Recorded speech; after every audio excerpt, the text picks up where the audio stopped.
Dobels valsts ģimnāzija uzskatām par pirmo mācību iestādi ar vidusskolas programmu visā apkaimē. Jaunizveidotā skola durvis vēra tālajā 1922. gadā. Pagājušā gadsimta 60. gados izveidoti kabineti un jaunā pedagoga Pētera Puķīša vadībā arī pirmā tehniskā klase.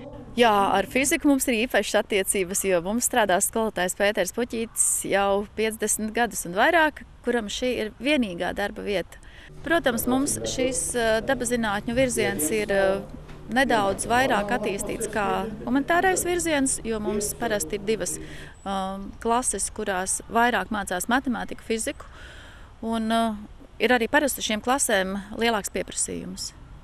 Gadu gaitā mainījušās tehnoloģijas, izaudzināti daudz talantīgi fiziķi, bet recepte, kā to panākt, palikusi tā pati. Censties vienmēr izdarīt visu to, kas jādara labi. Tātad labi izdarīt, tad jau zels un plauks mūsu valsts, jau katrs strādās labi savā darba vietā. Tā ir jūsuprāt panākuma atslēga, ne tikai jums, bet visiem? Visiem, jā. Arī līdz ar iestāšanos Eiropas Savienībā skolas kolektīvs Aleši centies būt solīti priekšā, un to novērtē arī vairāk nekā 300 skolēnu, kuri Dobeles valsts ģimnāziju par savu sauc šodien. Jauni mainās skolotāji, ir vairāk tā kā konkursu, ir iespējas piedalīties, un jā, tādā ziņā daudz kas iet uz priekšu.